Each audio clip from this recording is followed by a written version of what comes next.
Shalom, salam sejahtera bagi kita semua. Selamat datang di kelas mata pelajaran Pendidikan Agama Kristen kelas 10 dengan materi pembahasan yaitu bab 3, menjadi manusia yang bertanggung jawab di dalam masyarakat. Sebelum itu, kita akan membaca Alkitab dalam Kitab Perjanjian Lama yaitu dalam Kitab Kejadian pasal yang ketiga, ayat yang ke-12 dan ke-13.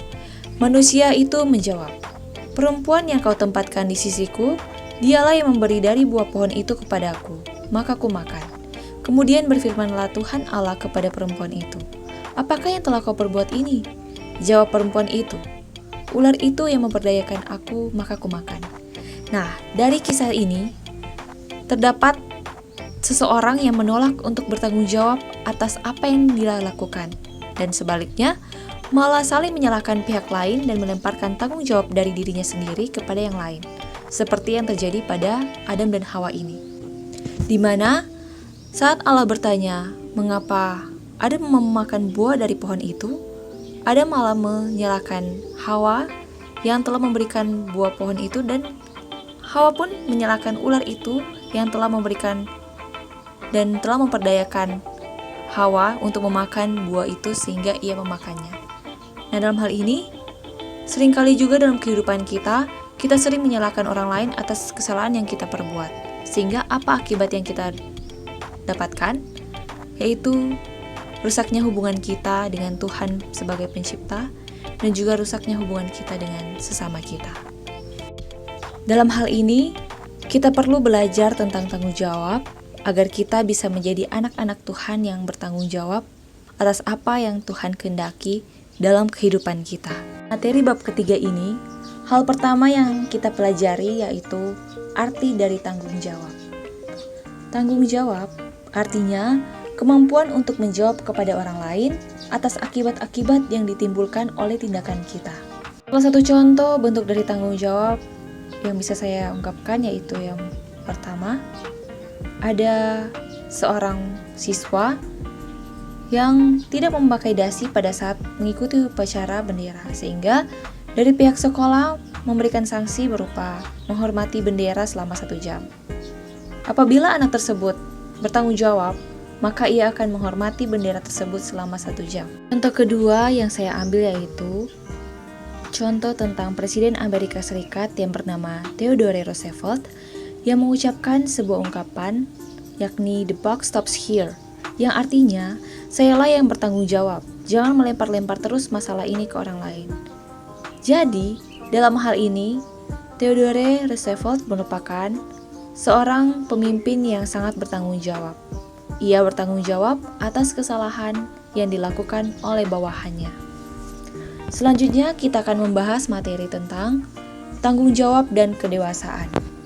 Kedewasaan bisa dilihat dari tanggung jawab seseorang terhadap apa yang ia kerjakan di dalam hidupnya.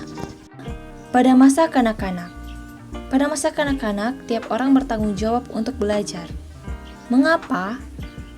Inilah waktunya mereka mempersiapkan diri untuk memikul tanggung jawab yang lebih besar. Jadi, menjalani kehidupannya di tengah masyarakat dan berperan dalam menyumbangkan tenaga dan pikirannya bagi kehidupan masyarakat yang lebih baik.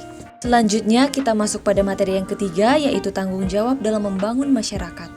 Setiap orang adalah bagian dari kelompok yang lebih besar yang bernama keluarga. Dan setiap keluarga adalah bagian dari masyarakat. Sebagai individu atau masing-masing orang mempunyai tanggung jawab untuk membangun kelompoknya yaitu keluarga dan masyarakat. Sebagai orang Kristen, sudah tentu kita mempunyai kelompok lain di dalam hidup kita yaitu gereja. Ini berarti bahwa kita masing-masing terpanggil untuk menyumbangkan peranan kita bagi pembangunan keluarga, gereja, dan masyarakat sekitar kita. Dan sumbangan ini tentu sebanding dengan tingkat usia, kedewasaan, dan kemampuan kita masing-masing. Sewaktu kita masih kecil, tentu saja kita masih butuh dan menerima banyak sekali bantuan dari orang yang lebih dewasa daripada kita untuk bertumbuh dan berkembang menjadi anggota keluarga, masyarakat, dan gereja yang baik. Namun, hal ini tidak boleh terus-menerus berlangsung dengan cara demikian, karena saking bertambahnya usia, pada saatnya nanti, kita tetap akan dituntut untuk menyumbangkan peranan yang semakin besar sesuai dengan usia, kedewasaan, dan kemampuan kita masing-masing. Kita masuk pada materi yang keempat, yaitu tanggung jawab dalam membangun masyarakat. Sebagai remaja memiliki tanggung jawab untuk belajar dan mempersiapkan diri untuk memimpin bangsa di masa depan. Nah, di sebelah kiri saya terdapat gambar dari Presiden John F. Kennedy yang merupakan Presiden Amerika Serikat yang pernah berkata bahwa kepada rakyatnya, yakni bahwa jangan bertanya tentang apa yang dapat diberikan oleh pemerintah dan negara kepada mereka, melainkan mereka harus bertanya kepada diri mereka sendiri apa yang dapat mereka lakukan bagi negara mereka. Hal ini juga berlaku bagi kita, keluarga kita, dan gereja kita. Nah, dalam hal ini, kita tidak bisa menuntut apa yang harus negara berikan kepada kita, melainkan apa yang bisa kita lakukan atau yang bisa kita berikan kepada negara kita sebagai tanggung jawab kita sebagai warga negara. Terkadang ada beberapa orang yang melakukan pekerjaannya bukan untuk kepentingan masyarakat umum, melainkan hanya untuk kepentingan dirinya sendiri dan untuk keuntungan buat dirinya sendiri. Pada tahun 2011, sebuah perusahaan kelapa sawit dari Malaysia membunuh puluhan orang hutan di Kalimantan Barat karena binatang yang terancam kepunahan itu dianggap sebagai hama dan pengganggu tanaman mereka. Padahal, justru perkebunan sawit itulah yang telah masuk dan merampas ruang hidup binatang-binatang tersebut. Kedua yaitu kebakaran hutan yang terjadi di Sumatera dan Kalimantan, di mana kebakaran hutan tersebut merugikan negara yang lain seperti negara Malaysia dan Singapura. Dari kedua contoh ini, kita bisa melihat bahwa betapa pentingnya tanggung jawab atas apa yang kita lakukan terhadap lingkungan kita, dimanapun kita pergi dan berada. Dan yang kelima yaitu tanggung jawab menurut Alkitab. Yang pertama, Nehemia 2 ayat 1-7, di mana dalam kitab tersebut Nehemia merupakan seseorang yang menduduki jabatan tinggi, tetapi dia meninggalkan jabatan tinggi tersebut hanya untuk membangun kembali kota Yerusalem sebagai negeri leluhurnya. Dan dia bersedia melepaskan semua jabatannya tersebut, semua kekayaannya tersebut demi keyakinannya akan tugas dan panggilannya untuk membangun kembali tanah airnya. Yaitu Samaria yang murah hati dalam Lukas 10 ayat 30-37. Tanggung jawab itu juga diperlihatkan oleh Yesus dalam perumpamaan ini, di mana dalam kisah ini digambarkan bahwa imam dan si orang Lewi tidak memperlihatkan kepedulian mereka terhadap penderitaan sesama mereka. Tetapi yang menarik adalah Tuhan Yesus justru menunjukkan bahwa si orang Samaria yang biasanya diejek dan dihina oleh orang Yahudi mampu memperlihatkan kepeduliannya kepada si korban yang sudah setengah mati dipukuli oleh para penyamun. Dan si orang Samaria ini justru bertanggung jawab terhadap si korban sampai si korban mengalami kesembuhan total. Dapat disimpulkan bahwa orang bertanggung jawab merupakan orang yang mempunyai kasih serta kepedulian tentang sesamanya yang membutuhkan.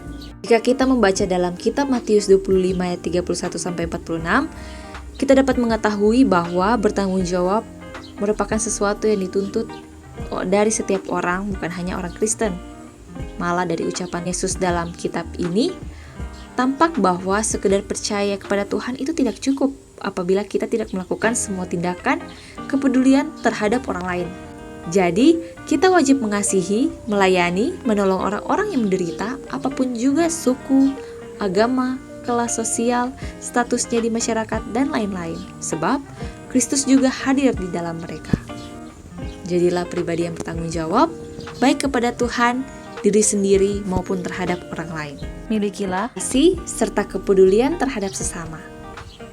Terima kasih, Tuhan Yesus memberkati.